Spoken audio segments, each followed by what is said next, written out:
If you're anything like me, you know what it's like having this sometimes helpful, sometimes problematic perfectionist mentality. It makes you think it's helping your productivity and raising your own personal standards, but you and I both know that it can actually slow you down or halt progress altogether. It's taken a long time, and I still fall into this perfectionist trap from time to time, but over the past few years, I've learned to resist this perfectionist mentality and adopt a new approach, an approach that actually produces long-term results and allows for more opportunities for success. Now I aim for consistency. I'm sure you've heard this quote before. Consistency breeds success.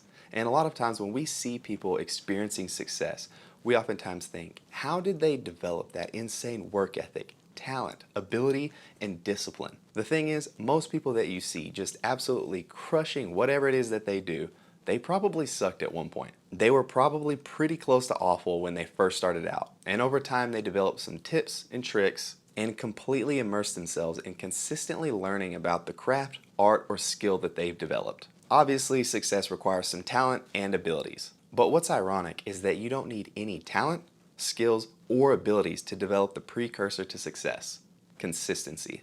It's consistency that eventually allows you to develop the talent, the skills, and abilities to create the success in whatever you're trying to do. So, how do you create consistency? To develop the talent, skills, and abilities to find success in whatever you do in life. First, recognize the overall picture of consistency. When you're trying to be consistent, it helps to understand the overall concept of consistency. Concept of consistency. What does that even mean? When we talk about being consistent in really whatever you do, you really have two different approaches. You have the sporadic one-off approach, and then you have the frequency approach. Think about if you're trying to learn a new skill or an instrument. In the sporadic one-off approach, we may spend 3, 4, or even 5 hours at one time just completely immersing ourselves in this craft or skill. Then, at the end of this session, it may be 5 or 6 days later until we pick it back up again. So you can see when we practice, we are all in, but it's not very often that we practice. The problem here is that we lose one of the most useful aspects in developing a skill: frequency.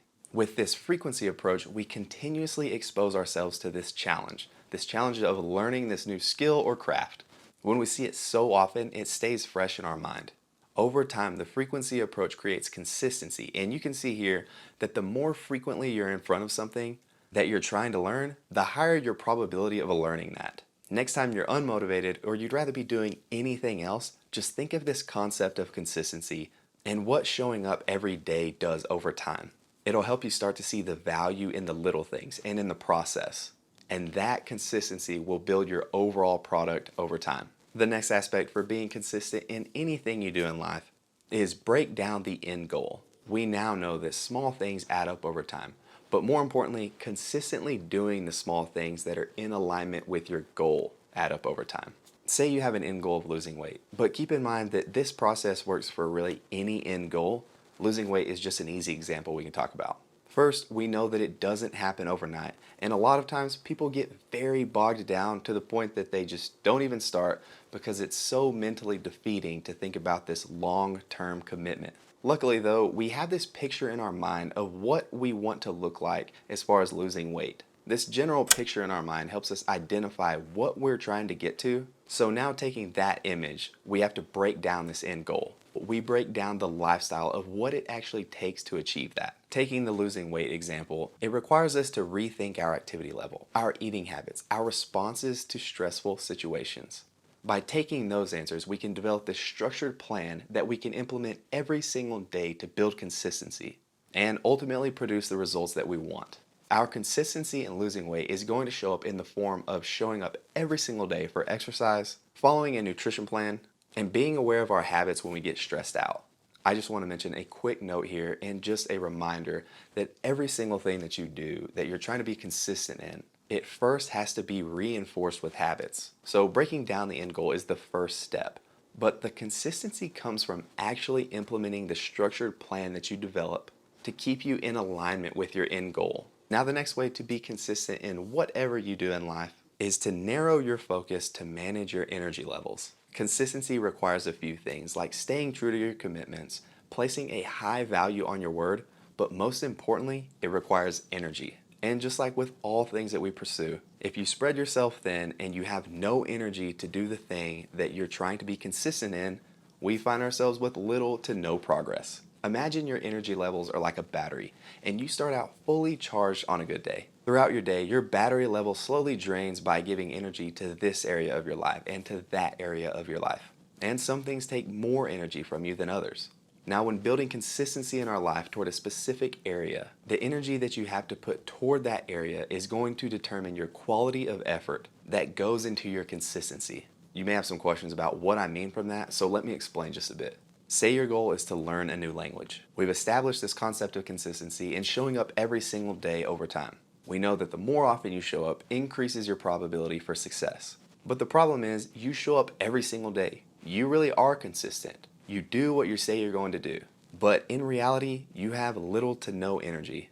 Your effort is completely down the tank and you're just struggling to get by. You're reading the textbook and you're practicing the pronunciations, but by the end of the week, you can't really remember hardly anything. You basically went the whole week just going through the motions and just being there. Instead, what you want is to have the energy to completely immerse yourself into this craft. It's going to take some sacrifices, some changes, and honestly some willpower to keep you sticking to your end goal. But just remember how important this end goal is to you, and that's going to help you allocate your energy towards things that build you up and don't take from you. Because there's nothing worse than associating yourself with people or things that take your energy from you. The fourth key to being consistent is to visualize consistency. Arguably, this is the simplest but most effective part in being consistent in anything that you do. What I'm talking about here is actually seeing yourself be that person that does what they say they're going to do. Earlier, we talked about taking that end goal and breaking it down, but the same thing goes for you as a person.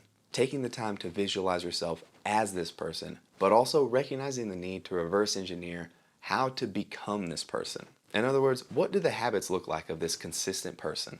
What do the character traits look like? How does this person speak to others and to themselves? You just can't become someone you're not, and if you can't even see yourself as this person, the probability of being consistent is pretty low. There isn't necessarily a right or a wrong way to reverse engineer the habits of this person, this consistent person, as long as it's in alignment with the person that you want to become. Create the map to become this person and follow it diligently. And the fifth key to be consistent in whatever you do is to eliminate expectations of perfection. Being consistent doesn't always come with motivation and a desire to do more. In fact, the precursor to consistency is fatigue, lack of inspiration, and downright inconvenience. Sometimes you just don't want to do things, and that's totally normal. But that's why some people are consistent and others fall victim to the norm.